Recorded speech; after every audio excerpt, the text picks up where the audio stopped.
nga dito. Lagyan mo kinain ko. Magkano ito mga ito? Mag-20. Yun na nangyari.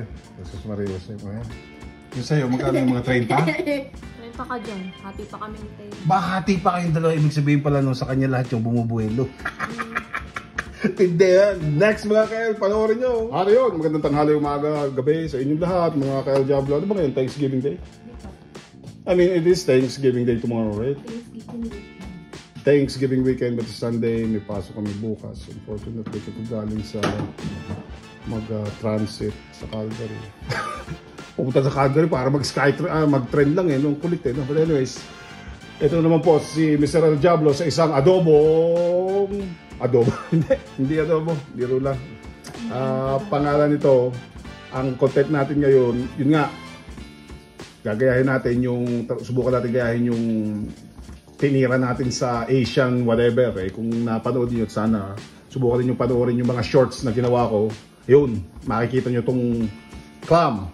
Ang unang-unang ingredients natin. Ako magdadagdag ako ng fishball na puti lang na regular. Tapos meron tayong bell pepper. Yun meron tayong maraming garlic. Yun lang lalagay natin. Gusto ko sana lagyan ng luya pero hindi na. Okay? Anyways, cornstarch, konting tubig. Hindi ako makaisip. Tapos meron akong mushroom na pampalasa na broth. At baka ihalo ko it's either chicken or beef. Pero ano sa tingin mo, mami? Beef ang gagamitin ko tsaka ito. Yan. No, mami, no? Beef tsaka para medyo matapang siya tsaka ito. Tapos konting asin pang-adjust ng flavor. Maganda dito sana kung lagyan natin sana ng chili powder and everything. Kaso nga lang, kakain si Thea. Other than that, option and choice ninyo palagi. So, yan ang ingredients natin. Cornstarch, broth na mushroom, broth na beef,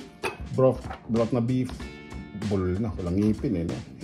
Asin, fishball, clams. Hindi ko alam kung anong tawag dito. Pwede na siguro yung Manila clams. Pero ito yung clams na nabibili na regular sa mga Chinese na dito sa Canada. Sa TNT. Basically. Yung bunga ng natin, bell pepper na hinarvest natin sa labas at maraming garlic. Ganun na kasimple yan. Cornstarch, huwag kakalimutan. Siyempre, tubig at mantika. O, paano? Next. Next, gisa nyo na maigi yung garlic. Maraming garlic gisa nyo na maigi. Tapos sabay nyo na rin. Isa-amblus muna tayo. Gagawin natin yung parang base na sasam nito. Tapos tsaka natin siya i-saute o igigisa yung mga seafood natin o fish balls and clams. Alright?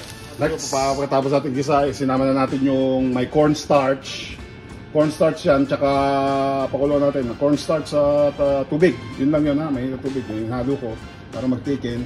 Yung broth natin, nilagay ko dito beef broth and then chicken broth. Mushroom. Yung mushroom natin para maglasa yung mushroom. Ha? Yan yun. Konting alalay sa asin.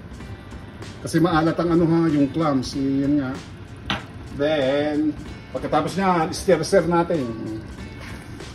Ngayon natin igigisa yan kasi magtitikin siya.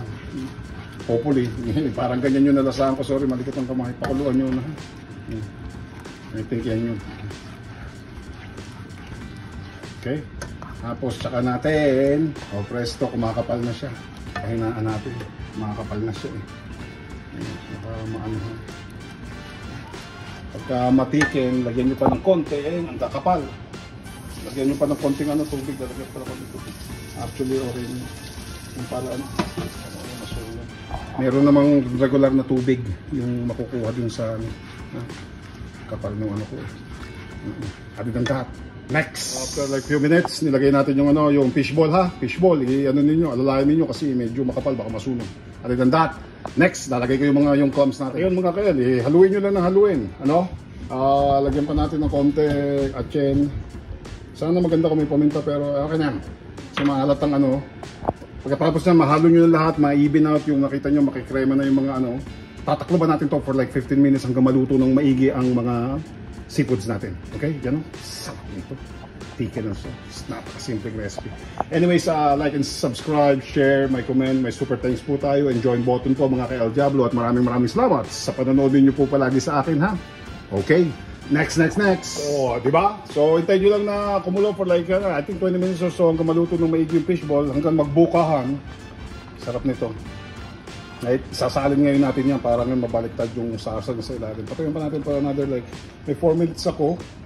Whatever so. I'll say like another 5 minutes. Babaliktad rin natin yan. Ready na yan. At tatapatan natin ng isang matindi. Huwag nyo kakalimutan ang wine ninyo. Okay, next, papakita ko sa inyo pagbaliktad dito. Love you guys all. Next! Ito na mga ka-El Diablo. Iba natin, bumuka na lahat. Ayan yung sauce na inaano ng asawa ko. Tingnan natin na, mami. Be careful. Tapos ng 15 minutes or so, yung fishball na everything natin. Kasi marami pa nga yung siba. Uy, ang dami ko! Nagsaluhan. But anyways, mga ka-El Diablo, yan yung ano natin. Ang dami, hindi kasi sa lalagyanan.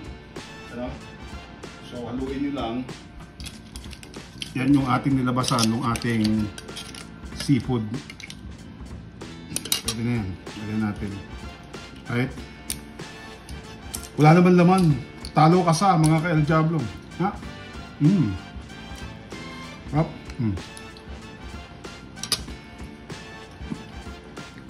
Tatawagin natin itong sauteed, yung sa ano natin, sauteed clams, isn't it? With fish balls. With fish balls. Ayun, sauteed clams with fish balls. Other than that, like and subscribe, share, and thank you very much for watching. Kain ng blues at huwag kakalimutan, ternohan nyo nito. Sarap nito. Paniwala kayo sa akin. Talo naman ang kasa. Oh. Yan naman, puro may shell na. Talo kasa. Anyways, keep it tight, real and clean. PPPs. Pabalik sa inyo lahat. Kain ng blues. Shot. Love you guys all. Out. Peace.